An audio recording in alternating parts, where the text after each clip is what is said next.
Bienvenida Laura Costa, es una santafesina que es la referente de la lucha por el cannabis medicinal en la provincia y también a nivel nacional.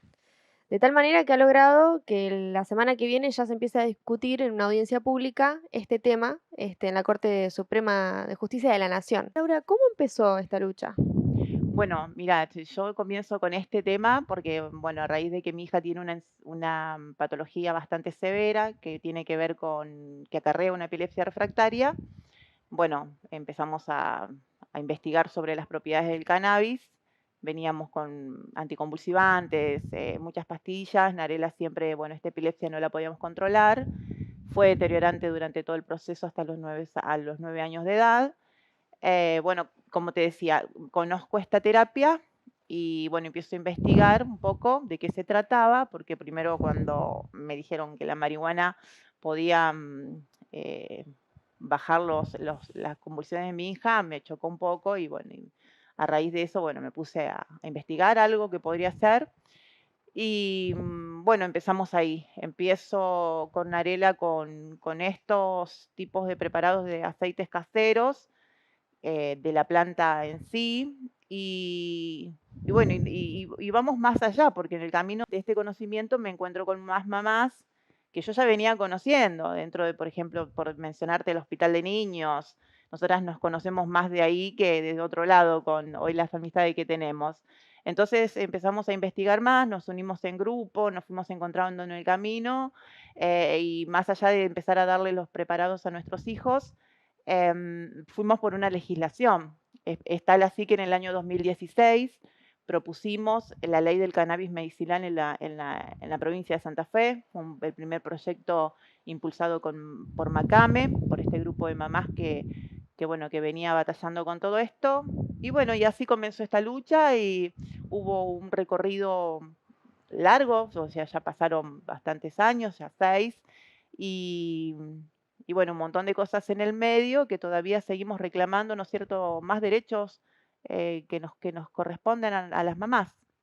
¿Cuántos años tiene tu hija Narela y cuándo fue que empezaste, en qué año, digamos, empezaste a investigar? ¿Cómo fue también ese primer momento donde dijiste, bueno, me voy a poner a cocinar el aceite, Mm. voy a hacerlo en mi casa y empezaste a probar?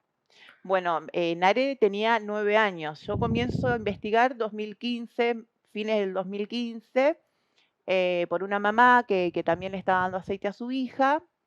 Bueno, empiezo con ella, digo, bueno, me animo. Primero le había llevado un médico a Rosario para ver si me podía prescribir un aceite que venía importado, que se llama Charlotte. Ese aceite era para mí inaccesible y para todas las mamás. Era, pero algo como lejísimo, ¿Por qué? porque era muy caro, porque tenía que entrar por la aduana, porque tenía que venir prescripto por un médico por uso compasivo, Ujú. como último tratamiento. Bueno, Laura Lassi, esta mamá que importó, logró importar la primera aceite, fue bajo un amparo, hubo mucho juicio en el medio. Entonces, bueno, era como muy, muy jugado conseguirlo. Bueno, voy a Rosario para un médico que lo prescribía y me dice, mira, hay muchas cosas todavía para probar con Narela. Esto por ahora no. Bueno, y digo yo, bueno, no, hasta acá llegué, porque Narela venía con muchas convulsiones, venía sufriendo mucho. Hasta acá llegué, me juego la carta, consigo un aceite que me dona una mamá y le doy. Y bueno, y ahí ya veníamos cultivando, yo sabía que yo tenía que cultivar para poder garantizar esos aceites, los que no podía acceder.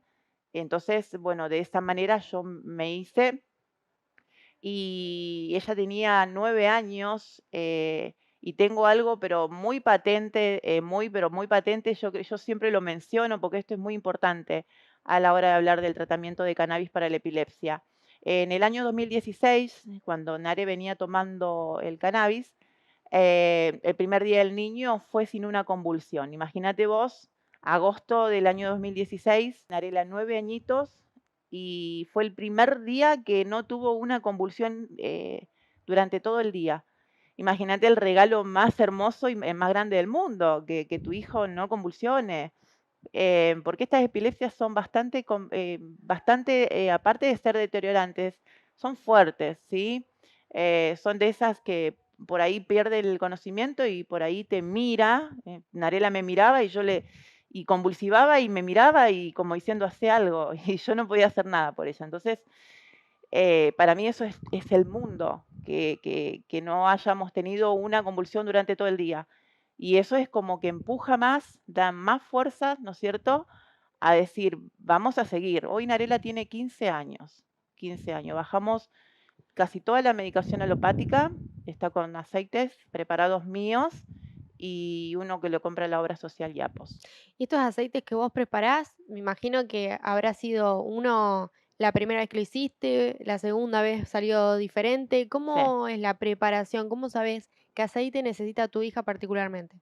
Mira, nosotras, yo en particular tuve que hacerme desde juntar flores de marihuana a un porcentaje de alcohol de cereal, que es un alcohol de uso humano, ¿sí? De consumo humano, quiero ser clara, porque hay gente que lo puede tomar como que uno lo hace con un alcohol, es un alcohol de cereal, que justamente es para eso.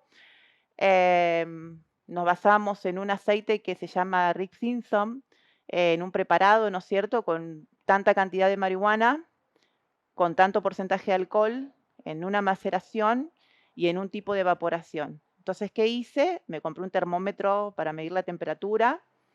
En ese termómetro, bueno, lo ponía a baño María, ¿no es cierto?, al todo el preparado, y con ese termómetro iba midiendo la temperatura que no se me suba. Es lo único que yo sabía. No teníamos otra técnica. Te estoy hablando en el comienzo. Ahora tenés muchísimas técnicas. Aparte, hay formas que ya no se usan, formas artesanales como las hacemos nosotras. Ya ahora hay equipos que se hacen, que vos podés conseguir en los mismos grow shop de venta, ¿no es cierto?, de estos accesorios. Ya puedes conseguir para hacer aceite sin tener que pasar este proceso. Yo me quedé con la antigua todavía porque creo que este método le sirve a mi hija y le sirve a los nenes de la asociación, que las mamás lo hacen, ¿no es cierto?, particularmente. Pero bueno, antes era eso. Tanta cantidad, tanto, y esto tiene que dar 2 más 2, 4. Y hoy, gracias a todo este laburo y el trabajo que tuvo Macame, hoy podemos ensayar estos aceites que le hacemos a nuestros nenes en la Universidad Nacional de Rosario, por ejemplo. Allí tenemos un convenio, ¿no es cierto?, que lo habíamos logrado también en el año 2019, un convenio donde las mamás con gratuidad tienen el acceso para analizar la trazabilidad de los aceites. ¿Cómo llega Macamé a la Corte Suprema de Justicia de la Nación a discutir este tema? Bueno, nosotras en el año 2018 habíamos propuesto a la Justicia Federal santafesina un amparo para que se nos dé protección por los cultivos de cannabis en nuestras casas. Nosotras pedimos este amparo y en la medida también una cautelar para que antes del fallo también se nos dé la garantía de cultivar tranquilas. Eso se nos negó. Si bien el juez Reinaldo Rodríguez en aquel momento nos escuchó, fue muy empático con nosotras, se nos negó, pasamos a la Cámara Federal de Rosario, allí vuelve a negarse el autocultivo, decían que las mamás no podían cultivar, que directamente tenían que pasar a que el Estado nos brinde, ¿no es cierto?, los aceites. Y bueno, nosotras ya veníamos cultivando igual, no es que nosotras fuimos a la justicia a decirles denos permiso, no, protéjannos, no nos persigan, porque cultivar ya lo veníamos haciendo. Bueno, eso se nos negó, nuestros patrocinadores, que son Guillermina Fregona, el doctor Mariano Bar, el doctor Jorge Rondina, el doctor Jorge Gena en aquel momento, apelaron a la Corte Suprema de Justicia y bueno, y en la Corte Suprema de Justicia lo que nos enteramos este año, ¿sí?, fin de año, en realidad del año pasado, que nos llama Audiencia Pública Nacional, ¿sí? Esa audiencia pública que se dan 2 al año, ¿sí? La nuestra es la número 39, que justamente la Corte Suprema considera que el caso Macame es relevante y es, por supuesto, importante para la sociedad, porque estamos pidiendo justamente que se despenalice el cultivo de cannabis para las mamás que estamos haciéndolo por cuestiones de salud. Eso hace la Corte, a nosotras nos toma de sorpresa, hemos dado un paso histórico, esto no lo ha logrado nadie. Las mamás, justamente como te mencionaba, que le pusieron todo este trabajo, Y bueno, ahora vamos a esperar, ¿no es cierto?, que va a ser el 27 la audiencia. Vamos a esperar qué se decide allí, porque bueno, las mamás seguimos necesitando que las leyes nos avalen, en realidad que nos protejan, que no nos penen más por plantar. Si bien hay decretos sobre la ley 27350 de uso de cannabis por el cultivo, o sea, a razón de un REPROCAN, que es un registro nacional de personas que cultivan, nosotras no necesitamos eso. Nosotras queremos cultivar tranquilas.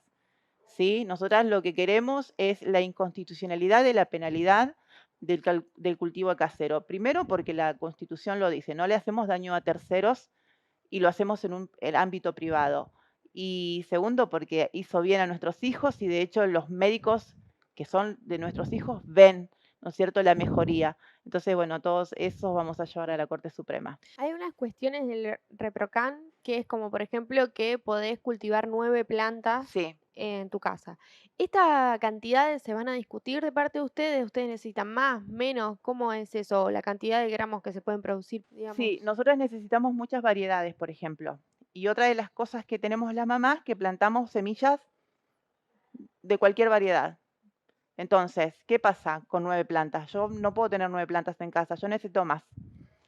Necesito más, mucho más que esas, porque en el medio yo no soy la gran cultivadora. Sé que mi hija necesita esta terapia en casa. Entonces, ¿qué pasa? Es como cuando vos plantas una lechuga, 2, 3 lechugas, 2, 3 se te van a morir en el camino, ¿sí? Porque es parte del proceso. Y a nosotras nos pasa lo mismo con el cannabis.